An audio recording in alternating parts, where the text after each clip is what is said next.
atteignait celui de l'Amérique du Nord, le total passerait à 4,8 milliards.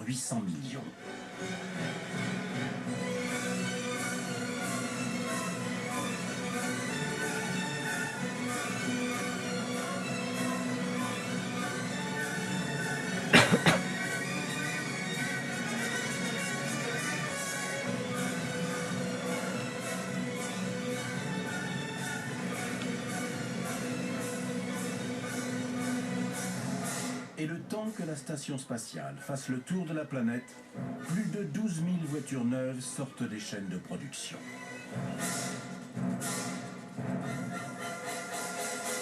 L'irrésistible ascension de la machine continue.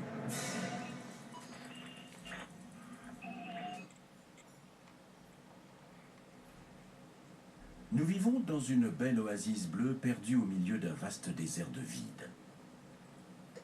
Vu de l'espace, une chose est sûre. Il fallait bien être un être humain pour appeler ça la Terre. Celle-ci ne recouvre qu'un tiers de la surface. Le reste, c'est de l'eau.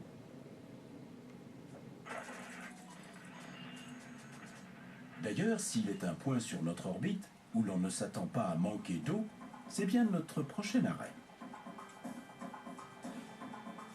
Cherrapunji, dans le nord-est de l'Inde, est l'endroit de la planète où il pleut le plus.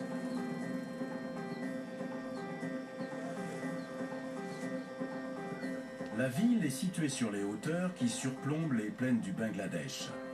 Elle constitue donc le premier obstacle sur la route de la mousson qui apporte l'humidité du golfe du Bengale.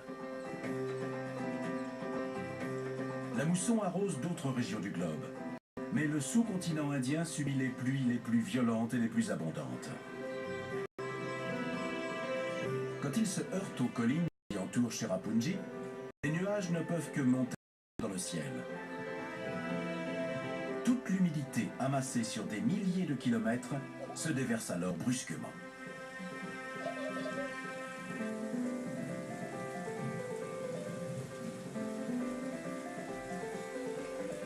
Les précipitations peuvent dépasser 12 mètres par an. Il pleut parfois toute l'année, et certains habitants affirment qu'il a déjà plu sans discontinuer durant 2 ans.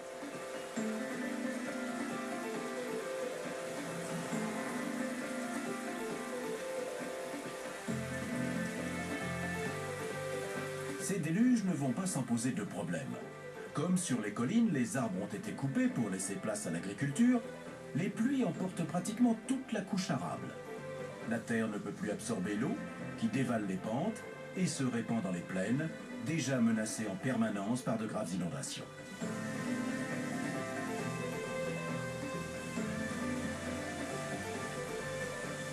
Mais quel que soit le temps à Cherrapunji, en cet instant précis, la mousson s'abat forcément quelque part dans le monde. En 90 minutes, 81 600 milliards de litres de pluie tombent sur la planète.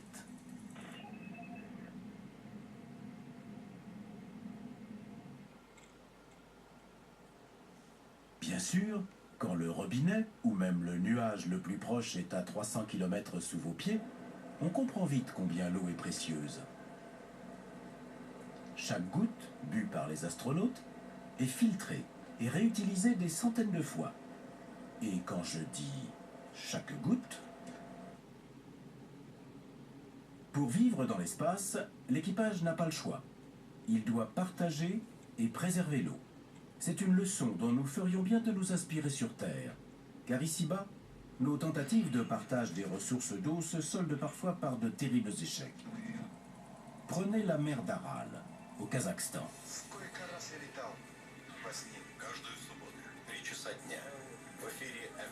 Il y a 50 ans, lors du premier voyage spatial de Youri Gagarin, cette région était la 4e étendue d'eau douce du monde. Puis, dans les années 1960, les Soviétiques ont décidé de détourner les fleuves qui l'alimentaient pour irriguer les déserts du Sud. Ils savaient pertinemment que cela assécherait la mer d'Aral. Mais ce n'était pas grave, ils avaient un plan. Ils comptaient creuser, à coups d'explosifs nucléaires, Un canal de 2500 km qui acheminerait de l'eau depuis la Sibérie.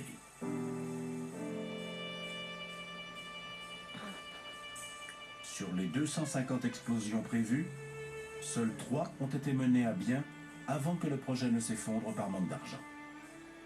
Vers 1990, il a été officiellement abandonné et peu après, l'Union soviétique a cessé d'exister. Gravement polluée par les engrais agricoles, la mer d'Aral s'est transformée en un nuage tourbillonnant de poussière et de sel. Les habitants du Kazakhstan ont attendu en vain d'un empire défunt qu'ils construisent un canal transsibérien dont le financement n'a jamais été vraiment assuré.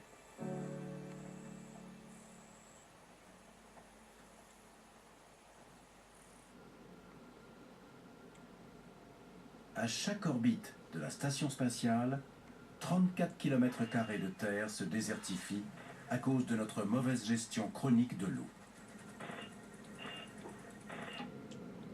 Et à mesure que le désert s'étend, au lieu de seulement détourner l'eau, nous nous battons pour elle. Il ne manquait plus que ça, une nouvelle raison de faire la guerre.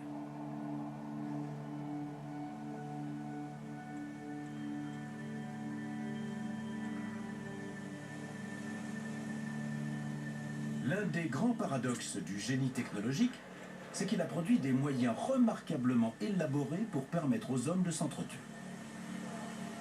Le porte-avions américain Nimitz croise dans le golfe Persique.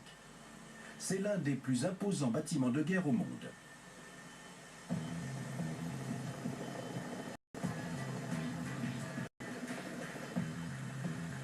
Son seul objectif est la destruction.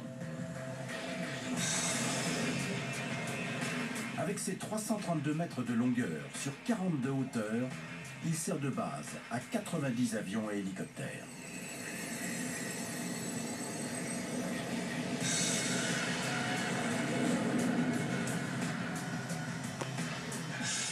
Chaque largage de bombe nécessite une organisation colossale.